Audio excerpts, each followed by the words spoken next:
ان کے بڑے تگڑے اس کیس میں ریمارکس آ گئے تھے۔ اس کے بعد ہاشمی صاحب جو گھنونی واردات کی گئی ہے، جو کہ ان کو بعد میں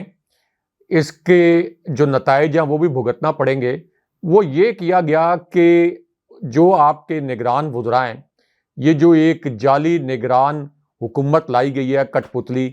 ان کے وزراء کو کالز کی گئی ہیں اور انہیں یہ کہا گیا کہ ایک ہنگامی سمری منظور کرنی ہے، اور ہماری اطلاعات یہ ہیں کہ اس سمری پر دستخط کرنے کے لیے کچھ نگران وزراء وہ ریلکٹنٹ تھے، وہ ہچکچاہٹ کا شکار تھے۔ ان کو پتا تھا کہ یہ نگران حکومت کتنا عرصہ چلے گی، اور ان کو یہ پتا تھا کہ ان کے یہ جو غیر قانونی اقدامات ہیں یہ بعد میں ان کو ہانٹ کریں گے۔ عمران خان صاحب کی حکومت آ گئی، کسی اور کی حکومت آ گئی، تو یہ اس ہنگامی سمری کا جو کیس ہے یہ کھل جائے گا، کیونکہ یہ ہنگامی سمری پر دستخط کروائے گئے نگران وزراء جو آپ کی کیبنٹ ہے شام کو، اور اس میں ایک طرف جب اسلام آباد ہائی کورٹ سے عمران خان صاحب کے حق میں فیصلہ آنے والا تھا، تو اس سمری کے ذریعے یہ آپ کہہ لیں کہ جعلی طریقے سے انڈورس کیا گیا کہ عمران خان صاحب کا سائفر کیس میں جیل ٹرائل ہی ہونا چاہیے۔ عمران خان صاحب کو سیکیورٹی خدشات ہیں، نگران کابینہ اس کی منظوری دے رہی ہے، اور نگران کابینہ کی یہ جو منظوری ہے، یعنی جو جعلی منظوری ہے، جو غیر قانونی منظوری ہے، اس کو اب عدالت کے اندر ایک عذر کے طور پر پیش کیا جائے گا، ایک قانونی عذر کے طور پر، کہ دیکھیں جی وفاقی کابینہ نے بھی یہ کہہ دیا کہ عمران خان صاحب کی جان کو خطرات ہیں یا سیکیورٹی خدشات ہیں، اس لیے عمران خان صاحب کا جیل کے اندر ٹرائل ہونا ضروری ہے۔ اس کا مطلب یہ ہے کہ یہ نگران حکومت نہیں ہے۔ نگران حکومت کا صرف ایک مینڈیٹ ہوتا ہے، صرف ایک مینڈیٹ پاکستان کے آئین کے اندر لکھا ہوا ہے، اور وہ مینڈیٹ یہ ہوتا ہے کہ اس نے فری اینڈ فیئر الیکشن کروانے ہیں اور اس کے بعد گھر چلے جانا ہے۔ یہ حکومت الیکشن نہیں کروا رہی، باقی سارے کام کر رہی، ایک صرف جو الیکشن کرانا ان کا کام ہے وہ نہیں کروا رہی، باقی سارے مس ایڈونچر، باقی قوم کے ساتھ دھوکہ بازی، باقی وزراء کے جو انہوں نے غیر قانونی طور پر اس حکومت کو ایک ایکسٹینشن ملی ہوئی ہے، غیر قانونی طور پر جو آپ کی صوبائی حکومتیں ہیں ان کو ایکسٹینشن ملی ہوئی ہے۔ تو اس پوری صورتحال میں اب یہ میں اعتزاز احسن صاحب کو سن رہا تھا، انہوں نے کہا کہ یہ نگران کابینہ کا مینڈیٹ نہیں تھا۔ اس سے پتہ چل گیا کہ اس وقت کی جو حکومت ہے یہ عمران خان کو نشانہ بنانا چاہتی ہے، یہ شریف خاندان کا تسلسل ہے، اور انہوں نے بڑی مزے کی بات کی، انہوں نے کہا نون سے نون لیگ اور نون سے نگران حکومت یہ اصل میں شریف خاندان کا کٹ پتلی وزیر اعظم ہے اور شریف خاندان کی کٹ پتلی حکومت ہے۔ آپ اندازہ کر لیں کہ جیسے ہی عمران خان صاحب کے کیس میں ان کے حق میں فیصلہ آنے کے آثار نظر آئے، تو یہ ایک جعلی اور غیر قانونی طریقے سے یہ سمری منظور کی گئی۔ اب آ جائیں کہ توشہ خانہ کیس میں عمران خان صاحب کے وارنٹ گرفتاری جاری کر کے کہ جی عمران خان صاحب کی اس کے اندر گرفتاری ڈال جائے۔ ہاشمی صاحب اس کے پیچھے بھی ایک دلچسپ کہانی ہے، کیونکہ سائفر کیس جو ہے اس میں ضمانت کی درخواست سپریم کورٹ میں آ گئی ہے، سپریم کورٹ میں آ گئی ہے، جسٹس فائز عیسیٰ صاحب کے پاس یہ درخواست پہنچ گئی ہے، کیونکہ وہ سپریم کورٹ کے اس وقت سربراہ ہیں۔ اس کے اوپر ڈائری نمبر بھی لگ گیا، اس کا جو نمبر تھا وہ بھی مارک ہو گیا، ابھی تک یہ سماعت کے لیے فکس نہیں ہوئی۔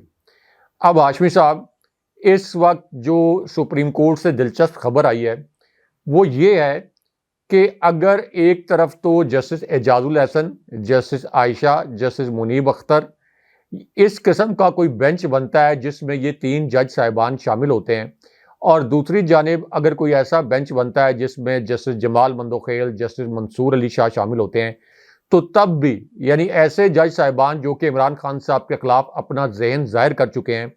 تو تب بھی سائفر کیس میں عمران خان صاحب کی ضمانت 100% یقینی ہے۔ کوئی جج اپنے سیاسی کریئر پر یہ دھبا نہیں لے گا کہ سائفر کیس میں عمران خان صاحب کی ضمانت کو مسترد کرے، عمران خان صاحب کے جیل ٹرائل کو درست قرار دے۔ سپریم کورٹ کے اس وقت جو جج صاحبان ہیں ان میں سے اکثریت ایسی ہے جنہوں نے آگے جا کر چیف جسٹس بننا ہے۔ جسٹس عائشہ نے بھی چیف جسٹس بننا ہے، جسٹس اعجاز الحسن نے بھی چیف جسٹس بننا ہے، جسٹس منیب اختر نے بھی آگے جا کر چیف جسٹس بننا ہے، اور جسٹس منصور علی شاہ نے بھی آگے جا کر چیف جسٹس بننا ہے۔ تو کوئی بھی جج جو کہ پی ڈی ایم کے حق میں اور عمران خان صاحب کے خلاف اپنا ذہن ظاہر کر چکا ہے، وہ بھی کسی صورت سائفر کیس میں عمران خان صاحب کی ضمانت نہیں روک سکتا۔ اب اس کا ایک حربہ تھا کہ سائفر کیس کی سماعت جو ہے سپریم کورٹ میں اس وقت تک نہ کی جائے جب تک عمران خان صاحب کو کسی اور کیس میں گرفتار نہ کر لیا جائے، تاکہ سپریم کورٹ میں جب یہ کیس چلے عمران خان صاحب کو سائفر کیس میں ضمانت ملے، جسٹس فائز عیسیٰ اپنی سپریم کورٹ کی ساکھ بچانے کی ناکام کوشش کریں اور یہ کہیں کہ دیکھیں عمران خان صاحب کو ہم نے سائفر کیس میں ضمانت دے دی، لیکن یہ ضمانت اس وقت دی جائے جب یہ انشور کر لیا جائے کہ عمران خان صاحب کو ایک اور کیس کے اندر گرفتار کر لیا گیا۔ اب اس کے اندر ایک اور دلچسپ خبر یہ ہے کہ شریف خاندان کے گھر کے اندر سے شریف خاندان کے اپنے ایک فرد جو کہ ان کی بہت قریبی شخصیت ہے، اس نے عمران خان صاحب کے حق میں گواہی دی، کیونکہ جو نواز شریف ہیں انہوں نے ایک شخصیت کی اپائنٹمنٹ کروائی، اس کی تعیناتی کروائی یہ سوچ کر کہ یہ شخصیت تو ہمیں سپورٹ کرے گی، ہمارا کہا مانے گی اور عمران خان کے خلاف اس کے ذریعے ہم انتقامی کارروائیاں کریں گے۔ اور شہباز شریف نے پھر اسی شخصیت کو یہ کہا کہ آپ عمران خان کے خلاف توشہ خانہ کیس میں گرفتاری ڈالیں۔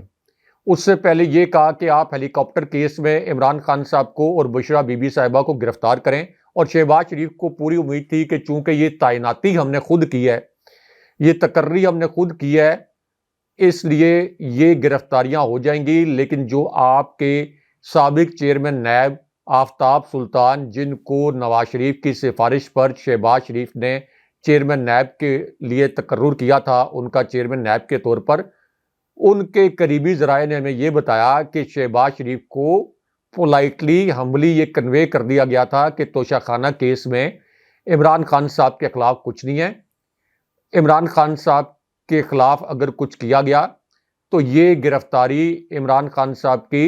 عدالتوں میں نہیں ٹھہرے گی، عدالت سے عمران خان صاحب کی گرفتاری کالعدم ہو جائے گی اور ہماری ساکھ تباہ ہو جائے گی، اور ہیلی کاپٹر کیس میں بھی عمران خان صاحب کے خلاف کچھ نہیں ہے۔ اسی طرح یہ جو آپ کا القادر ٹرسٹ کیس ہے نام نہاد، اس کے حوالے سے بھی ایک سٹوری ہے، تھوڑا آگے چل کر شیئر کرتے ہیں، لیکن اس سے پہلے یہ جو توشہ خانہ کیس ہے جو کہ نواز شریف کے اوپر تھا، جس میں انہوں نے بیش قیمت گاڑیاں لیں بغیر عہدے کے، بیش قیمت گاڑیاں مریم نواز نے بھی چلائیں، آصف علی زرداری نے اربوں روپے کی گاڑیاں لوٹیں، اسی توشہ خانہ کیس میں احتساب عدالت نے اور احتساب عدالت کے فیصلے کے تحت جو نواز شریف کی جائیدادیں ضبط کی گئی تھیں، جو نواز شریف کے بینک اکاؤنٹس منجمد کیے گئے تھے، جو ان کی گاڑیاں ضبط کی گئی تھیں، یہ تمام ان کے اثاثے، ان کی گاڑیاں واپس کر دی گئی ہیں، ضبطگی ختم ہو گئی ہے۔ تو یہ کس قسم کا نظام چل رہا ہے؟ جسٹس فائز عیسیٰ صاحب، اس سے مضحکہ خیز سپریم کورٹ پاکستان کی تاریخ میں نہیں آئی، جتنی مضحکہ خیز سپریم کورٹ آپ کی اس وقت ہے، اس سے زیادہ مضحکہ خیز سپریم کورٹ پاکستان کی تاریخ میں کبھی نہیں آئی۔ جس قسم کی اندھیر نگری اس وقت ہو رہی ہے آپ کی آنکھوں کے سامنے، آپ کے پاس ایک سال تھا، لوگوں کو بڑی امید تھی کہ جسٹس فائز عیسیٰ نے فیض آباد دھرنے میں بڑا دلیرانہ فیصلہ دیا، لوگوں کو امید تھی کہ آپ جسٹس بندیال ثابت نہیں ہوں گے، لوگوں کو پتا تھا کہ جسٹس بندیال صاحب صرف ہومیوپیتھک فیصلے دیتے تھے، لیکن انسانی حقوق کی خلاف ورزیوں پر یا قانون شکنی اور آئین شکنی پر کم سے کم اس معاملے پر یہ امید تھی کہ جسٹس فائز عیسیٰ عمران خان صاحب کے ساتھ ذاتی اناد ہوتے ہوئے بھی تب بھی کم سے کم جب آئین اور قانون کی بات آئے گی تو یہاں پر دلیرانہ فیصلے کریں گے، میرٹ کے اوپر فیصلے کریں گے۔ لیکن یہاں پر تو ہم نے دیکھا ہے کہ ہر حساس نوعیت کا کیس جسٹس فائز عیسیٰ اس سے کنی کترا جاتے ہیں، اس بینچ پہ بھی نہیں بیٹھتے، اور اس وقت جس طریقے سے پی ٹی آئی کو ٹریٹ کیا جا رہا ہے، جس طریقے سے پی ٹی آئی پر جبر کیا جا رہا ہے، اس کے اوپر نوٹس تو دور کی بات ہے، جسٹس فائز عیسیٰ کے کوئی ریمارکس بھی نہیں آتے۔ تو اس لیے جسٹس فائز عیسیٰ صاحب کی وجہ سے لوگوں کو اب جسٹس بندیال صاحب کا وہ ہومیوپیتھک دور یاد آنا شروع ہو گیا کہ کم سے کم ریمارکس تو آتے تھے، فیصلے نہیں آتے تھے تو ریمارکس تو آتے تھے۔ جسٹس فائز عیسیٰ صاحب تو ریمارکس دینے کی بھی شاید اخلاقی طور پر جرت نہیں کر رہے۔ اچھا راج صاحب، یہ جو گیٹ نمبر 4 سے جڑی ہوئی خبر ہے وہ بھی ہم بتاتے ہیں، لیکن یہ جو بشرا بیوی کو ایک سوال نامہ دیا گیا اور اس سوال نامے کا جو عکس ہے وہ لیک ہو گیا ہے۔ اب عام طور پر یہ سوالات جو ہیں انہیں اس طرح لیک نہیں کیا جاتا، جواب وکلا دیں گے اور پھر وہ جواب جمع کروا دیا جائے گا، لیکن مجھے ایسا لگا ان سوالات کو پڑھنے کے بعد کہ شاید یہ کسی یونیورسٹی کے سنڈیکیٹ کا کوئی سوال نامہ تھا، اور کوئی ٹیچر جو ہے وہ پکڑا گیا ہے بغیر کسی ڈگری کے، کسی ٹرسٹ کی، کسی یونیورسٹی کی کلاس روم کے اندر، اور پھر سنڈیکیٹ نے یہ سوال نامہ جو ہے وہ تیار کیا۔ یہ کسی طرح بھی 100 ملین پاؤنڈ کیس کے سوال نامے سے کہ بالکل بھی رائے صاحب قریب نہیں ہے۔ جو پتہ نہیں یہ تفتیشی کون تھا، اس پہ بھی تفتیش ہونی چاہیے اور اسے پوچھا جائے کہ یہ تم نے کس کے کہنے پر سوال لکھے۔ پہلا سوال کہ آپ نے تعلیم کہاں سے حاصل کی، اور کیا آپ نے اسلامی تدریسی کورس بھی کیا؟ القادر یونیورسٹی پروجیکٹ ٹرسٹ بنانے کا مقصد کیا تھا؟ کیا بطور ٹرسٹی ہونے کے ساتھ ساتھ بطور استاد بھی کوئی ذمہ داری ادا کی؟ کیا بطور ٹرسٹی استاد یونیورسٹی سے کسی قسم کی تنخواہ مراد لی؟ القادر یونیورسٹی بنانے کا خیال کس کا تھا اور جگہ کا تعین کس نے کیا؟ بطور ٹرسٹی القادر یونیورسٹی میں کیا ذمہ داریاں ادا کی گئی؟ فرد شہزادی کو آپ کیسے جانتی ہیں؟ کیا آپ ان کے مالی معاملات اور کردار کے بارے میں مطمئن ہیں؟ اور پھر نیب نے جو بقیہ سوال جو تھے وہ پیسے کی ٹرانزیکشن کے بارے میں بھی کچھ کیے گئے ہیں۔ اب یہ 11 سوالوں کا جواب جو ہے وہ جمع کروایا جائے گا۔ کچھ اور سوالات وہ خیر نہیں لیک ہوئے، لیکن یہ سوالات جو ہیں وہ ضرور لیک ہوئے ہیں۔ راج صاحب کیا لگتا ہے، بڑے زبردست سوال ہیں جو القادر ٹرسٹ جسے یہ سکینڈل کا نام دے رہے ہیں، اس کی تہہ تک پہنچنے میں یہ آپ کو مدد فراہم کریں گے؟ یا پھر آپ کو یاد ہوگا کہ ہم نے اس سے پہلے بھی جب شہباز شریف صاحب سے سوال ہوتے تھے تو وہ مسئلہ فلسطین لے کر آتے تھے۔ آج کل مسئلہ فلسطین جو ہے وہ کافی آگے نکل گیا۔ اسی طرح کے سوالات ہوتے ہیں اور اسی طرح کے جوابات آتے ہیں، یا پھر واقعی اس کا کوئی کیس سے تعلق ہوتا ہے؟ کیونکہ ایک نا یہ ٹریل ہے عمران خان کو جیل میں رکھنے کی، اور پھر عمران خان کے ساتھ جو شخصیات جڑی ہوئی ہیں، جو ان کے فیملی ممبرز ہیں، ان کو کس طرح گھرا جائے۔ یہ صرف اسی راستے پہ چلتے ہوئے یہ تمام چیزیں اس انداز میں آگے بڑھائی جا رہی ہیں۔ آپ کو لگتا ہے یہ کہ اس سے کچھ کیس پہ افیکٹ پڑے گا، یا پھر یہ ڈیلنگ ٹیکٹکس ہے، ایک کیس اور صحیح، ایک سوال نامہ اور صحیح؟ دیکھیں، ایک تو اسکرپٹ رائٹر کے حوالے سے بھی بڑی اہم خبر ہے، کیونکہ بشریٰ بی بی صاحبہ کی یہ جو پیشی ہے جس میں ان سے یہ سوالات کیے گئے اور آن پرپز یہ سوالات پھر لیک بھی ہو گئے۔ اب یہ جو سوالات لیک ہوئے ہیں اور یہ پیشی اور بشریٰ بی بی صاحبہ کی گرفتاری، اس سے پہلے ایک خبر لانچ کروائی گئی، کیونکہ آج کل جو بھی اقدام کرنا ہوتا ہے اس کو تھوڑا سا لاجیکلی جسٹیفائی کرنے کے لیے ایک خبر 3-4 دن پہلے لانچ کروا دی جاتی ہے، لیکن اسکرپٹ رائٹر اتنا کمزور ہے کہ جب وہ خبر 3-4 دن پہلے لانچ کروا دی جاتی ہے تو اس سے الٹا کام خراب ہو جاتا ہے۔ مثال کے طور پر 3-4 دن پہلے پاکستان کے سب سے بڑے اخبار میں یہ خبر شائع ہو گئی کہ بشریٰ بی بی صاحبہ کو نیب گرفتار کر سکتا ہے۔ بشریٰ بی بی صاحبہ کو جو نیب نے سوال نامہ دیا اور جس کے اوپر بشریٰ بی بی صاحبہ نے جوابات دینے تھے، اس سوال نامے پر جوابات اس وقت تک نہیں آئے تھے، تو پھر خبر لگانے والے جو لوگ ہیں ان کو کیسے پتہ چل گیا کہ بشریٰ بی بی صاحبہ ان سوالات کے کوئی تسلی بخش جوابات نہیں دے سکیں گی، اس لیے ان کی گرفتاری ہوگی؟ یعنی پہلے ہی ابھی یہ سوالات کے جوابات بشریٰ بی بی صاحبہ نے دیے نہیں تھے، تو کیسے اخبار نویس کو یہ پتہ چل گیا کہ بشریٰ بی بی صاحبہ کی گرفتاری ہونے والی ہے؟ اس کا مطلب یہ ہے کہ پہلے سے اسکرپٹ لکھا گیا تھا کہ بشریٰ بی بی صاحبہ کو گرفتار کرنا ہے۔ ابھی ان کا نام ECL پر بھی ڈالا گیا ہے۔ اچھا، ECL کے حوالے سے دلچسپ بات یہ ہے کہ اگر بشریٰ بی بی صاحبہ نے عمران خان صاحب کو چھوڑ کر بیرون ملک رونا ہوتا تو وہ پہلی باہر چلی جاتی۔ ان کے پاس تو بہت سے مواقع تھے۔ عمران خان صاحب کی حکومت کے خلاف جب تحریک عدم اعتماد آئی تھی، اور پاکستان کے اندر لوگوں کو پتہ ہے کہ اسٹیبلشمنٹ جب تحریک عدم اعتماد پر اس قسم کا فیصلہ کر لے تو اس نے کامیاب ہونا ہی ہونا تھا۔ وہ اوپن سیکرٹ تھی، پورے پاکستان کو پتہ تھا کہ کس طریقے سے لوٹوں کی منڈیاں لگیں۔ جناب باجوہ اور ان کی اسٹیبلشمنٹ یہ پوری خرید و فروخت میں ملوث تھی، تو اس لیے پتہ تھا کہ حکومت بھی جائے گی، ہر صورت میں گرے گی حکومت، اور انتقامی کارروائیاں بھی ہوں گی۔ لیکن نہ عمران خان صاحب باہر گئے اور نہ ہی اس کے بعد بشریٰ بی بی صاحبہ باہر گئیں۔ تو اب ان کا نام جو ہے وہ بشرا بی بی صاحبہ کا نام ECL پر ڈال کے ایک یہ تاثر دینے کی کوشش کی گئی کہ ہو سکتا ہے کہ وہ بیرون ملک چلی جاتی. اب بشرا بی بی صاحبہ کو گرفتار کرنے کے لیے جو آپریشن کیا جا رہا ہے اس کا مقصد یہ ہے کہ عمران خان صاحب کے خلاف ہر حربہ استعمال کر لیا گیا. عمران خان صاحب کو اٹک کے اندر وہ کلاس دی گئی جیل کے اندر جو کہ دہشت گردوں کو دی جاتی ہے. عمران خان صاحب کو جج ابو الاسناد کی عدالت میں لوہے کے پنجرے میں قید کر کے پیش کیا گیا اس طریقے سے جیسے دہشت گردوں کو پیش کیا جاتا ہے. لیکن اس کے باوجود عمران خان صاحب کا جو بار بار پیغام آیا وہ یہ تھا کہ میں صرف اپنے رب کے حضور جھکتا ہوں، کسی بھی صورت ان لوگوں کے سامنے نہیں جھکوں گا. تو عمران خان صاحب کو جب یہ اعصابی طور پر نہیں توڑ سکے، جسمانی طور پر ان کو اذیتیں دینے کے باوجود، تو اب یہ فیصلہ کیا گیا کہ چلے بشرا بی بی صاحبہ کو گرفتار کرتے ہیں. ہو سکتا ہے کہ اس سے کوئی عمران خان صاحب کے اعصاب ٹوٹ جائیں، لیکن ایسا نہیں ہوگا. کیوں نہیں ہوگا؟ اس کے پیچھے ایک بڑی دلچسپ وجہ ہے. وہ وجہ یہ ہے کہ عمران خان صاحب کا جو کانفیڈنس ہے، عمران خان صاحب کا جو اعتماد ہے جیل کی اذیتیں برداشت کرنے کے باوجود، وہ اعتماد اس وجہ سے ہے کہ عمران خان صاحب کو یہ پتا ہے کہ ان کی پارٹی کے 403 رہنماؤں کو جبر کے تحت پارٹی چھوڑنے پر مجبور کیا گیا.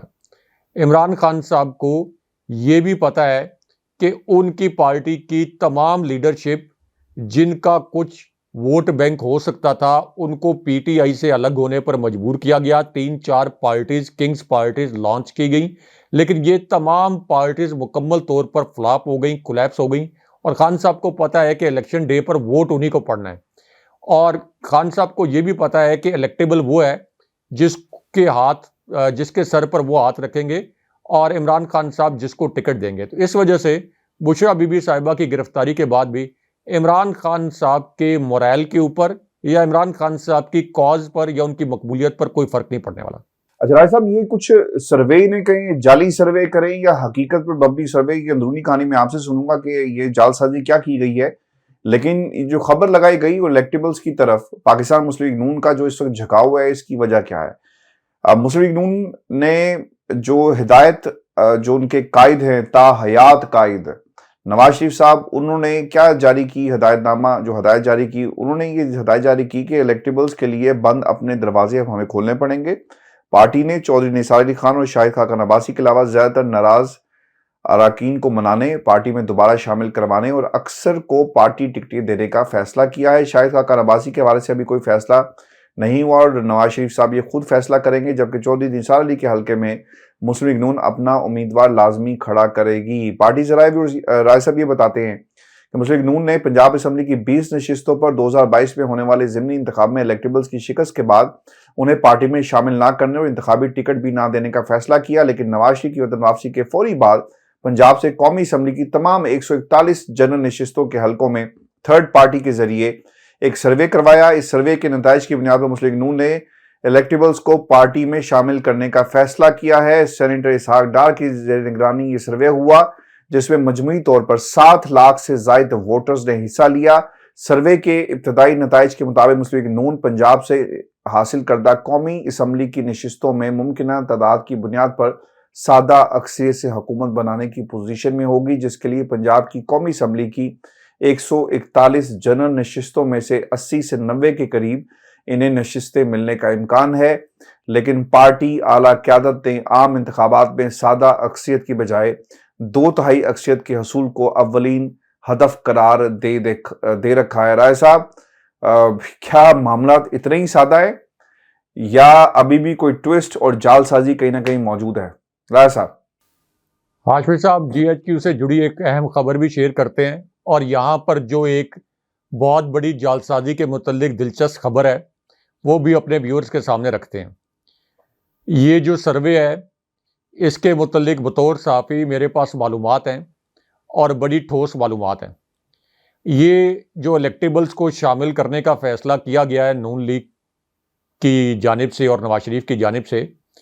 یہ یہاں تک تو یہ خبر ٹھیک ہے کہ الیکٹیبلز کو نون لیگ کے اندر شامل کیا جائے گا. لیکن اس کی نوبت کیوں آئی ہے؟ یہ جعلی خبر جو لانچ کروائی گئی ہے، اصل سروے کیا ہے وہ میں بتاتا ہوں ویورز کو کیونکہ انہوں نے ایک انٹرنل سروے کرایا اور 7 لاکھ لوگ نہیں، اس کے اندر کوئی 11-12 لاکھ لوگوں کا جو سیمپل ہے وہ آیا ہے۔ پنجاب میں یہ سروے ہوا ہے، اور جب انہوں نے یہ سروے کروایا، اسحاق ڈار کو اس قسم کے سرویز کا اور انتخابی کیمپین کا نام نہاد انہوں نے سربراہ بنایا، تو جو رزلٹس تھے وہ اتنے مایوس کن تھے کہ نواز شریف ان رزلٹس پر بڑے برہم بھی تھے، بہت مایوس بھی تھے، اور اصل میں انہوں نے یہ بھی اشارہ کرنے کی کوشش کی کہ حمزہ شہباز، جن کے پاس نون لیگ کی تنظیم سازی کا وہ مطلب نہیں ہے جو طلال چودھری تنظیم سازی کرنے گئے تھے، ہمارے ویورز کوئی کنفیوز نہ ہو جائیں، تو حمزہ شہباز کی جو ذمہ داری عام طور پر پارٹی کے اندر سمجھی جاتی ہے کہ یہ پارٹی کے اندر کوئی تنظیم سازی میں مہارت رکھتے ہیں، تو انہوں نے یہ اشارہ بھی دیا کہ پارٹی کی تنظیم کے اوپر کوئی توجہ نہیں دی گئی، کیونکہ انہوں نے جو انٹرنل سروے کروایا اس کے اندر نتائج اصل میں یہ آئے کہ عمران خان صاحب کے جیل میں ہونے کے باوجود، تحریک انصاف پر کریک ڈاؤن ہونے کے باوجود، تحریک انصاف کی پوری قیادت کے جیل میں ہونے کے باوجود، تحریک انصاف کو الیکشن کیمپین چلانے کی اجازت نہ دینے کے باوجود، الیکشن کمیشن کو اپنے ساتھ ملانے کے باوجود، یہ تمام فیکٹرز کو مد نظر رکھ کر جو سوالات کیے گئے، اس کے باوجود عمران خان صاحب پنجاب سے 64 سے 66% نشستیں پنجاب سے تحریک انصاف حاصل کر لے گی۔ اس کا مطلب یہ ہے کہ صرف 2/3 نشستیں عمران خان صاحب اور تحریک انصاف صرف پنجاب سے حاصل کر لیں گے، اور اس کے بعد کے پی سے ظاہر ہے کہ وہاں پر تو عمران خان صاحب کی اتنی پاپولیرٹی ہے کہ ایک بڑا دلچسپ کلپ بھی سامنے آیا ہے۔ پشاور میں ایک کارنر میٹنگ ہو رہی تھی، لوگوں کو پتا چلا کہ پی ٹی آئی کی کارنر میٹنگ ہو رہی ہے، تو لوگوں نے اس کو جلسہ بنا دیا، جہاں پر صرف 200-400 لوگ ہونے چاہیے تھے، وہاں پر اتنا بڑا جلسہ ہو گیا کہ مریم نواز کو اور پوری نون لیگ کی جو مشینری ہے اس کو مل کر اتنا بڑا جلسہ کرنا پڑتا ہے۔ یعنی نون لیگ کے جو جلسے ہو رہے ہیں، جن کو یہ بڑا جلسہ کہتے ہیں، حالانکہ وہ جلسیاں ہی ہو رہی ہیں، لیکن جس کو یہ بڑا جلسہ کہتے ہیں اس کے مقابلے میں یہ کارنر میٹنگ بدل گئی۔ تو کے پی میں عمران خان صاحب تو 3/4 اکثریت سے تمام نشستیں، یعنی 3/4 اکثریت وہ وہاں سے حاصل کر لیں گے، اور اس کا مطلب یہ ہے کہ تحریک انصاف کی کل جو اکثریت ہے یہ 74-75% تک بن جائے گی۔ عمران خان صاحب بہت بڑے مارجن کے ساتھ، تحریک انصاف بہت بڑے مارجن کے ساتھ وفاق میں حکومت بنا لے گی۔ اب جس وقت ان کے پاس پنجاب کے یہ نتائج سامنے آئے ہیں، تو وہ الیکٹیبلز جن کو انہوں نے حمزہ شہباز کی حکومت بچانے کے لیے ضمنی الیکشن میں اتارا تھا، جس میں جہانگیر ترین کا پورا گروپ بڑا پاورفل گروپ، اور جہانگیر ترین نے پیسے کی طرح جو پانی کی طرح پیسہ بہایا تاکہ ان کے گروپ کی افادیت، اس کا اثر و رسوخ قائم رہے، لیکن جہانگیر ترین کے گروپ کے تمام الیکٹیبلز اس کے باوجود کہ جناب باجوہ اس الیکشن میں عمران خان صاحب کو ہارتے ہوئے دیکھنا چاہتے تھے، الیکشن کمیشن وفاق کی شہباز شریف کی جعلی حکومت پوری ریاستی مشینری استعمال کر رہی تھی، اس کے باوجود عمران خان صاحب نے ان تمام الیکٹیبلز کو ڈھیر کر دیا۔ اس کے بعد ایک بہانہ بنایا گیا نون لیگ کی جانب سے کہ ہم نے اپنے جو پارٹی کے رہنما ہیں ان کو چونکہ ٹکٹ نہیں دیا، ہم نے الیکٹیبلز کو ٹکٹ دے دیا، اب ہم ان الیکٹیبلز کو ٹکٹ نہیں دیں گے، اپنے نون لیگ کے رہنماؤں کو ٹکٹ دیں گے۔ لیکن اب ان کے سروے میں یہ بتایا گیا کہ نون لیگ کے ٹکٹ پر کسی کو ووٹ نہیں پڑنا، نون لیگ کے جلسوں میں لوگ نہیں آتے، وہ جو روایتی ایک طریقہ کار تھا کہ ٹرانسپورٹ آپ دیں گے، ووٹ خریدیں گے، بریانیاں کھلائیں گے، تو آپ کا ووٹر جو ہے نون لیگ کا وہ چلا جائے گا پولنگ بوتھ پر۔ اب وہ تمام ٹرینڈ الٹا ہو گیا ہے، لوگ ٹرانسپورٹ بھی ان کی استعمال کریں گے، ہو سکتا ہے ان کے کھانے بھی کھا لیں، لیکن ٹھپے جا کر لگیں گے بلے کے اوپر، بالکل اسی طرح جیسے نون لیگ کے جلسوں کے اندر اب عام لوگ جو ہیں وہ پی ٹی آئی کی شرٹس پہن کے نہیں جاتے، نون لیگ کی شرٹس پہن کے جاتے ہیں اور عمران خان صاحب کے حق میں نعرے لگاتے ہیں۔ تو اس وجہ سے اب انہوں نے یہ فیصلہ کیا کہ اب الیکٹیبلز کو شامل کیا جائے، نون لیگ کو تو ووٹ پڑنے نہیں ہے، تو الیکٹیبلز کو شامل کیا جائے، ان کا جو ذاتی کلاؤٹ ہے اس کو استعمال کیا جائے، تھوڑا بہت چلے نون لیگ کے ٹکٹ کی وجہ سے کوئی 1-2% ووٹ ایڈ ہو جائیں، اور کوشش کی جائے کہ عمران خان صاحب کا پنجاب میں مقابلہ کیا جائے، جو 60-70% دھاندلی کے بعد بھی نون لیگ اس پوزیشن میں نہیں تھی۔ اب ہاشمی صاحب یہ الیکٹیبلز جو شامل کیے جا رہے ہیں نون لیگ کے اندر، اس کا بھی فائدہ کوئی نہیں ہونا، کیونکہ الیکٹیبل عمران خان صاحب نے پاکستان کی سیاسی تاریخ کو الٹا کر رکھ دیا ہے۔ الیکٹیبل صرف اس وقت وہ ہے جو کہ عمران خان صاحب کا ٹکٹ ہولڈر ہوگا، جس کے پاس تحریک انصاف کا ٹکٹ ہوگا وہ ہوگا الیکٹیبل، اس کے علاوہ کوئی الیکٹیبل نہیں ہے۔ آپ اندازہ کر لیں کہ اپریل 2022 سے لے کر اب تک تحریک انصاف کے ساتھ جو کچھ ہو گیا ہے، کوئی اور پارٹی ہوتی تو وہ سروائیو نہیں کر سکتی تھی، لیکن لوگ اس جبر کے ماحول میں، خوف کے ماحول میں بھی عمران خان صاحب کا ساتھ چھوڑنے کے لیے تیار نہیں ہے۔ اسی لیے اب یہ پلاننگ کر رہے ہیں کہ ہر صورت میں تحریک انصاف کو الیکشن سے پہلے قلعدم کیا جائے۔ اب اس میں جو ایک دلچسپ خبر جی ایچ کیو سے ریلیٹڈ ہے، جی ایچ کیو کے گیٹ نمبر 4 سے، تو اس پر ایک بہت بڑی پیشگوئی کی گئی ہے، پریڈکشن کی گئی ہے، کیونکہ خود شیخ رشید، جن کو جی ایچ کیو کے بہت قریب سمجھا جاتا تھا، اور واقعی وہ جی ایچ کیو کے بہت قریب تھے، جب ان کو کووڈ ہوا تھا تو جناب باجوہ نے ان کو کال بھی کی تھی، ملٹری ہاسپٹل میں ان کا علاج ہوا تھا، فوجی افسران نے ان کے ساتھ تصویریں کھنچوائی تھی، وہ تصویریں وائرل بھی ہوئی تھی۔ تو شیخ رشید نے کہا کہ میرا جو چلہ تھا اس کے اثرات ابھی باقی ہیں، لوگ کہتے ہیں کہ ہم سیاست نہیں کریں گے، جب پولنگ کا دن آئے گا تو سیاست بھی کریں گے، کوئی بھی اس وقت تک نہیں ہارتا جب تک وہ ہار نہ مان جائے۔ عمران خان صاحب کا یہ جو کول ہے اس کو ریپیٹ کیا، یہ تاثر دیا کہ میں عمران خان صاحب کے ساتھ ہی کھڑا ہوں، اور آخر میں انہوں نے کہا کہ میں جی ایچ کیو کے انتہائی قریب تھا، اس کے باوجود مجھے نظر لگ گئی، یعنی مجھے گرفتار کر لیا گیا، تو اب میں اس دن کا انتظار کر رہا ہوں کہ جب نواز شریف کو نظر لگ جائے گی، جو کہ اس وقت جی ایچ کیو کے قریب ہیں۔ ان کا تاثر یہ تھا کہ نواز شریف کی بھی جی ایچ کیو سے لڑائی قریب ہے، کیونکہ نواز شریف کے متعلق جاننے والے جانتے ہیں کہ یہ اسٹیبلشمنٹ سے ہمیشہ اپنے سیاسی مقاصد پورے کروانے کے لیے ڈو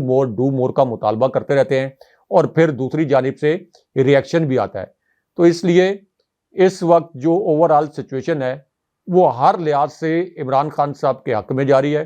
اگر یہ الیکشن رگ کیا گیا، اس سے ریاست کو ناقابل تلافی نقصان پہنچے گا۔ اور ایک اور آخر میں لطیف کھوسہ، اعتزاز احسن صاحب اور پاکستان کے تمام جو نامور قانوندان ہیں وہ یہ کہہ رہے ہیں کہ سائفر کیس